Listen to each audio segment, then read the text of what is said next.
thing going. Right. So I am making this because there's a subject I want to talk about that I think is forgotten amongst people, or even hidden away a little bit, or not even recognized as something we're talking about. But I bounce around a bit with this now. So I done a poll on Twitter there last few days, and I'll read it. And the question was, how many men have had their child aborted without their approval or knowledge that you know of? Okay. So I get four possible responses to that. Number one, I have. Number two, no. Number three, I know a man who has had this happen to them. And number four, this doesn't happen at all. Okay.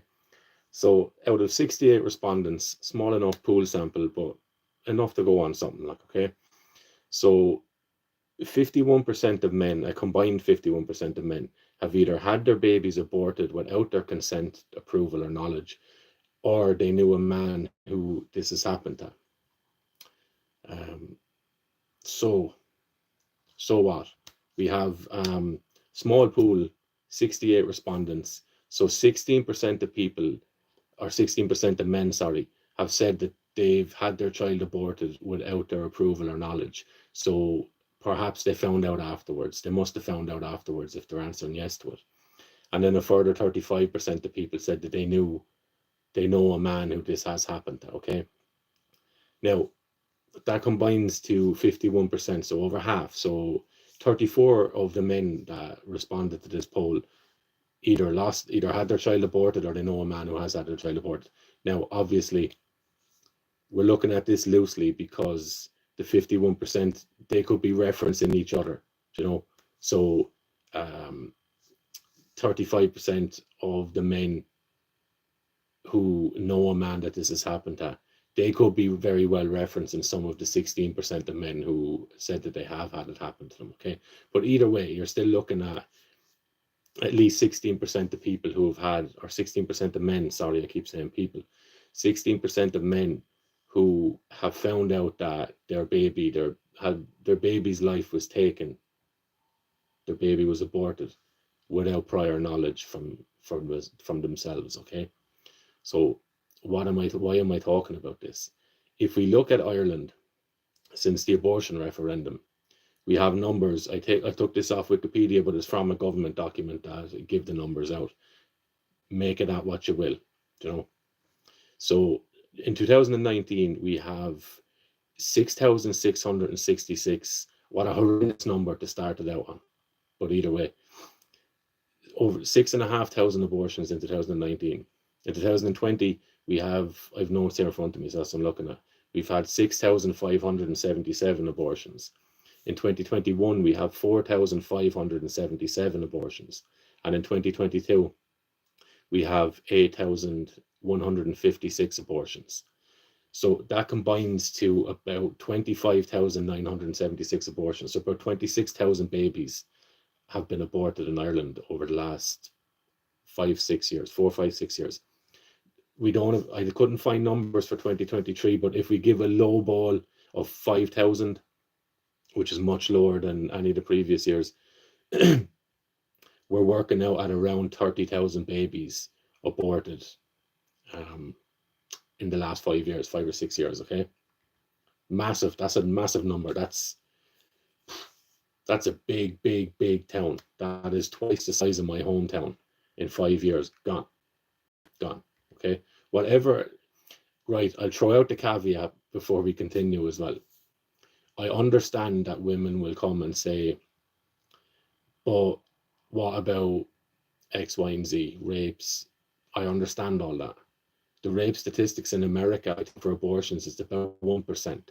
Rape and incest, okay? So it's about 1%. So if we assume that 1% of the 30,000, so yeah, what? You're still left with 27,000, okay? Or whatever the case. No, you're even more than that. Sorry, I'm getting my maths wrong there, but you're left with more than that. So what's the point of this? My point on this is what this might do to men, okay? And I've worked with men who have been incredibly handicapped by their response to this, by going along with their partner and having the abortion, or finding out after the abortion has happened. I've worked with men who I've worked with men who've experienced both, or different men who've experienced either one of the cases. Okay, and for those particular men in particular, it didn't sit well with them. Okay, it didn't go along in their favor. They didn't respond well to it, even though one of them kind of was okay with it along the way. Interestingly enough, as well, it was this young fella's mother who convinced him and the girlfriend to go and do it. Okay, and he struggled with that massively. Okay, um, and now I'm just going to look at a couple of studies around, because it's relatively new in Ireland. So what we're looking at in terms of studying this thing, look how sick we are as a society, where you have to come and study the effect of a man learning that his baby was pulled apart and killed in the womb. But here we are, you know, science, you let things happen and then you study the results of it. The Wordsworth thing, we murder to dissect, you know, we kill a thing just to try and understand what it means for that thing to be alive. Nonsense. But okay, so one study showed that men were less likely to count the loss of a child if their child died shortly after birth. Okay, that's an interesting one. Because there's certain tags and there's certain labels and names, concepts even, that are put onto different stages of the death of a child or the death of a baby. Okay, so if it's in utero, when the child dies um, accidentally, what we'll say, without the intent of killing the baby, okay, it's called a miscarriage, right? So some people might have residual impact, an emotional impact from a miscarriage, um, but they might not consider it "my child died." Okay, they might not speak of it in those terms. Okay, irrelevant either way. But and also um, dying just after birth. Okay, so that's called stillbirth. So maybe born dead, or you give birth to a dead baby, or the baby dies shortly after.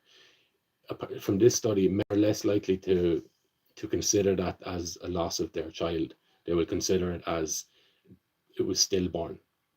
Okay, but and look, experience in life will show you this, that regardless of what we might label something, just because we label something as neutral, emotionally neutral, it doesn't mean that it doesn't have an effect on us. Okay, and if you've gone through the old few dark nights of the soul, you kind of come to understand that, like, that maybe I've been lying to myself for whatever period of time in my life. Okay, so while a man might not consider a stillborn or a miscarriage as the loss of his child, that doesn't mean that he doesn't psychologically or emotionally, even spiritually, feel the loss of a child, okay? Or have that impact on him in a way that the loss of a child at any age would. So, also, there's a lot of men have been told about things for the last number of years, particularly. I'm just focusing on Ireland here. It's probably a lot longer in other countries, but men have been told, browbeaten nearly, that the idea, not even the idea, but the process of conception and being pregnant is none of a man's business. Okay, so the child only becomes yours when it's actually handed to you and you can hold it. Other than that, you've no say. When the child is in utero and the child is in the womb, it's got nothing to do with the father. It's none of his business. What happens to it is none of his business. It is a woman's body and a woman's choice and a woman's prerogative to do as she sees fit. Okay, and men largely have probably internalized that kind of belief or that kind of mantra, and men kind of go along with things and they go, "Oh, grand, yeah, fair enough, if that keeps them happy," kind of a thing, you know. So there might be an element of that at play as well. So in a study of men who anticipated a partner's abortion, so he knows about it, more than half of the 75 male participants expressed conflicting feelings. Okay, so he knows that the abortion is coming. He knows that this will mean that he will no longer be a father. or he's not going to become a father if he isn't already. And these men registered conflicting feelings. So they were probably happy enough to go along with it, but there's also, I'm not really sure, maybe guilt, anticipation of unknown, whatever the case is. Another study. Most men also find the experience difficult, and it may later leave them with lingering and disturbing thoughts. And if you've spoken to some men who've gone through this, it's very rare that men will bring this up, okay? They tend to leave it for therapy, or whatever. They might confide in one person, but it's rare that you'd have a round table about this where you get a lot of men saying, you know what, actually, this thing that I was told was none of my business, conception, pregnancy, birth, when that stopped, when that was ended, that hurt me, or that it done something to me, and I'm not really sure what it is, but I feel a bit different after that. It'd be, men will turn to men are expressive in their emotions, in physically expressive. They externalize the, negative feelings, or negative, um, what would consider negative feelings, like rage, anger, uh, any sort of envy, jealousy. We externalize that. It becomes, we target that onto someone else. Okay, so men tend to act out, um, destructive emotions. Women tend to internalize it, so you end up with eating disorders and stuff like that, self-harm, that kind of stuff. Okay, even in terms of suicide, you see, so men's suicide to be more aggressive. There's shooting involved, there's hanging. Women tend to uh, overdose with tablets, kind of things like that. A gentler form of suicide. But so it's rare that you will have men sit around and talk about that, and that's why I want to bring it up, because I would like a conversation to happen around that, because I think if we're being fair and we're being just, and we're treating people as what they are, as human beings, then I think it's certainly a conversation that needs to be had between men and women as well. And I'm not just harping on about the men's side of it to the detriment of women's perspective on this. But I think it's fair to say we've heard what women have to say about this over the last few years. You know, I think we understand the arguments and stuff that women have around this, regardless of what our moral perspective on it is. We understand what the arguments are.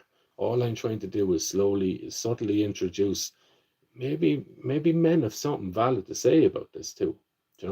Because at the end of the day, you can't have a baby without a man. And you might say, well, look, there's artificial and yes, you can have a baby without having sex with a physical man, okay? But you can't get sperm. You can't create a baby without the male input, just as you can't without the female input, okay? There's a balance there. And I think the scales have tipped way, way, way too far in one gender's favor. I would like to balance that out a bit, not flip it the other way, because that's just a nonsense as well. Balance it, balance it. Let's make sense of it. Let's aim for the middle path here. The middle path being justice and truth. Okay.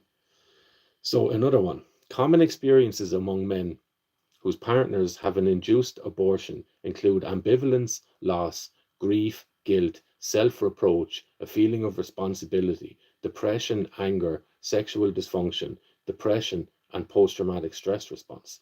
And I've witnessed this, and I've listened to people speak of this, the idea that I was told that it was the right thing to do. I was told that there'd be no lingering negative effects to the mother, or to myself, the man, after this happened. But I never thought about how I would feel after.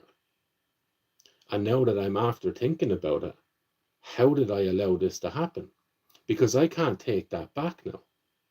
And then as the years progress with people, it's a very sad thing, because you see people Men, again, I keep saying people, but you see men, probably women too, but we'll hold on to the men for here. You see them speak about thinking about the child, but not wanting to bring it up. Because if they bring it up, they've already been told that it's not your body, it's not your choice, you've got little say about it. So there's a lack of a want to bring it up with your partner in case you make them feel bad about doing it. Okay, even though the man is feeling bad about going along with it. And that's relationships fall apart, you know, and it's a disturbing thing. And I think the number of 30,000 abortions in Ireland is massive. Again, and I would just say that the people who might have voted yes for that referendum, whether, for whatever reason, did you anticipate those numbers? Would you have voted yes if you knew that would be the outcome? You know. So why am I saying this? Uh, Less fathers are being born in Ireland, and a father and a mother, they're born along with the child, or they're made at conception, whether we want to look at it that way or not. Okay, there is a coalescing or a merging of the life force from the male and the female. It's growing in the womb. If barring an accident or something, or intentional interruption to that, it will grow into a baby. It's growing into it is a baby. It's growing. It's life. Life is happening. Cells are dividing and multiplying. Limbs are growing and forming. There's brain activity and heartbeat starting. Okay, there's even memories forming. There's a lot of studies being done on that now of prenatal, natal, and perinatal psychology and stuff. It's fascinating stuff. So there's an environment. There's a life in there. Okay, there's a mind, not a cognitive mind, but an embodied mind. There's an embodied existence growing and developing in the womb. Okay, so at conception, it's fair enough to say that you already have a mom and a dad there, because there's a third thing that's grown out of hopefully the love of these two people. Okay, so less fathers, and added to that, assuming each of these abortions had separate fathers, which is unlikely. Okay, you get, because not all men, what is it, like 10% of men have sex with 90% of the women, that kind of thing. There's probably an element of truth in there somewhere, you know. But you might have had a man have impregnated multiple women, and that may have led to the decision to get an abortion, because, well, he's with your one anyway, so I don't want to be on my own with his kid, that kind of thing, you know. So assuming each of these abortions have separate fathers, and unlikely, then we could be looking at up to 30,000 men who may or may not have known that their child's life was ended intentionally. That's a sad, sad story to me. I don't know about everyone else, but I find that sad. Or, yeah, I find it sad. But even if people don't want to come down that road of feeling any way towards it, it's certainly worth the conversation at least. Because the abortion referendum was kind of brought in on the back of, is it Sativa, or that lady who, whatever the story is, but it's like you bring in and you change a constitution to no longer protect life because of what happened to one woman. Fair enough. Okay. If that's the logic, then what about 30,000 men? Is their story not warranting a conversation about what we're after doing here? Okay. Yeah, so you could have up to 30,000 men who may or may not have known. And what about the men who do know about it? Yeah, because we've no way of knowing how these men react, okay, or how men should react, because it's such a relatively new phenomenon in Ireland. And my point on this, and this is what I'm trying to get at, that was the backstory, is now that we know that abortions look like they're taken up, or they're gotten far more liberally or freely than we may have thought they would, what does this do to the relationship in Ireland between males and females? Because if you, yeah, so you had 16% of that poll who said that their child was aborted without them knowing about it. So if you have, and then another 35 or whatever percentage of men who said that they know a man that happened to. So you've men going around thinking of that and knowing that my partner could go off and do that without my knowledge. You know? So do I trust her? Yes, I trust her. But would that trust change, or is that trust predicated on her not being pregnant? So will her perspective on things change when she becomes pregnant? If so, is she the kind of person that would go off and get an abortion and not tell me about it? You know? So there's these questions that they need to be wrestled with. And I think we haven't even begun to get at that question, you know? And I think the schism that we're seeing in Ireland at the moment between men and women, because you can see a lot of chatter around the political stuff of immigration and women's safety, and she was only going for a run, that kind of a thing. I remember at the time with the Ashla Murphy thing, God bless her soul as well, the poor girl. But a lot of the kickback immediately was women can't even go out for a run now because men are such monsters and animals. And I remember thinking at the time, hang on a second, at least wait till we understand and find out a few more details about the man that killed her. You know, because that's not the Irish man that I know. This is the idea of butchering some girl on a canal. That's pretty alien to Irish culture. Yes, there are examples of these things happening, but we're seeing a growth in violence against women and women being killed, and the term for the femicide, you know, and a lot of this is being done not by Irish men, you know. So the idea then that men are being labeled as just these monsters without splitting off the difference of different types of men. So you've Irish men, English men, French men, African men, all that kind of thing, you know, is just labeling men in totality as animals and monsters. That has an effect on men. Men internalize that.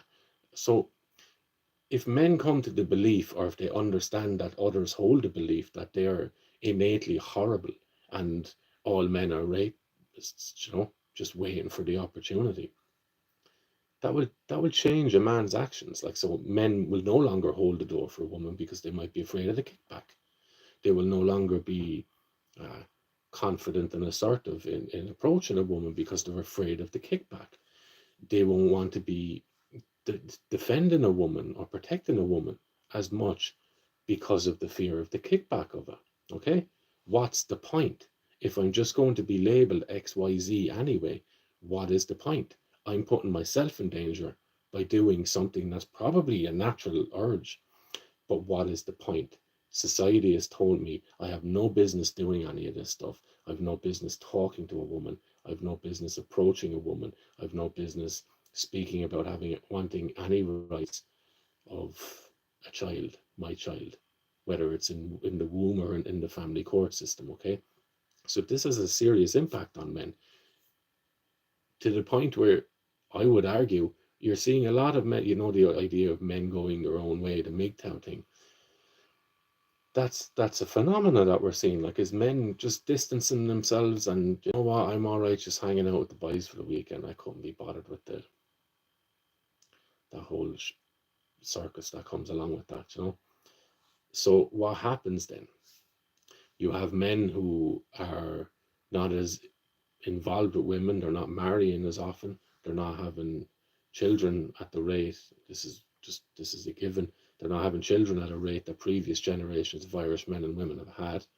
Fathers, you can make. I've seen it happen with people as well, that just the fact that their girlfriend's pregnant, it changes them. They become a little bit more concerned about the world because they're no longer just looking at it through their eyes, they're looking at it through their child's eyes, which is a fascinating thing to watch. It's a fascinating thing to see men change quickly as well. Okay.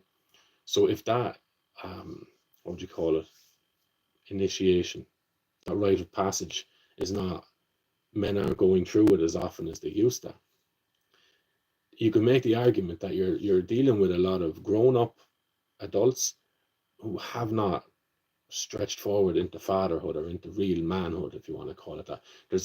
I'd say it this way, there's an aspect of masculinity that they're not after capturing yet, which only comes through fatherhood. Okay?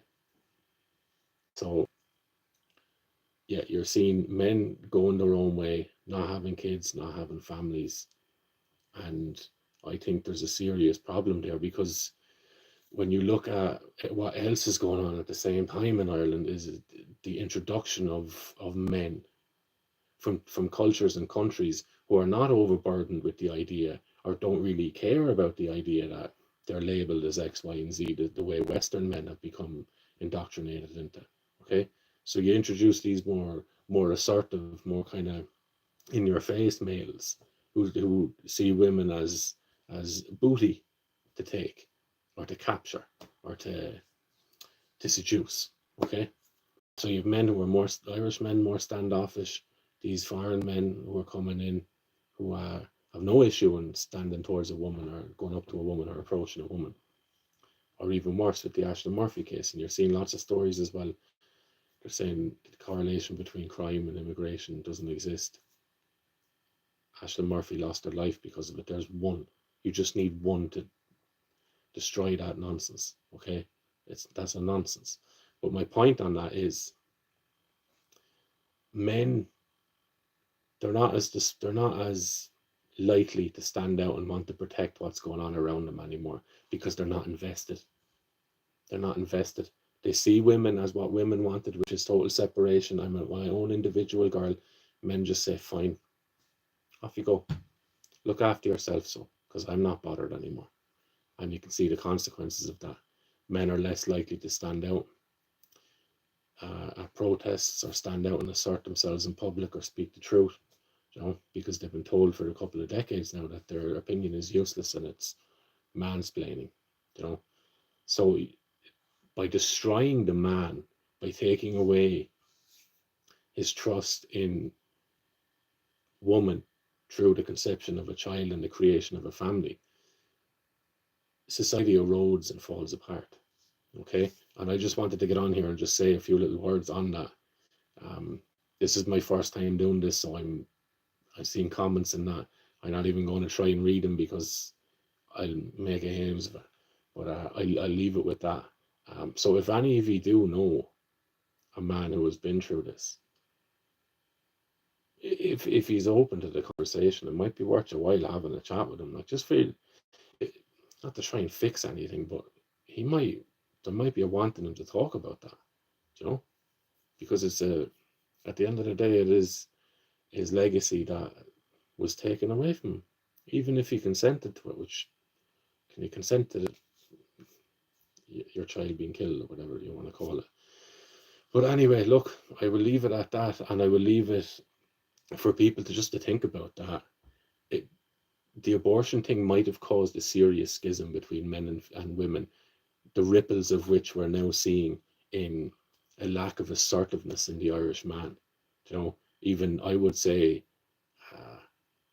a growth in depression in the Irish man, because the drug taking has become so normalized that now you kind of need to explain why you don't want the line, whereas before you would have been hiding that. Now it's out in the open. The pubs change over the cistern tanks. They even have the sloped ones, because it's so common for people to be going in and throwing it out in there.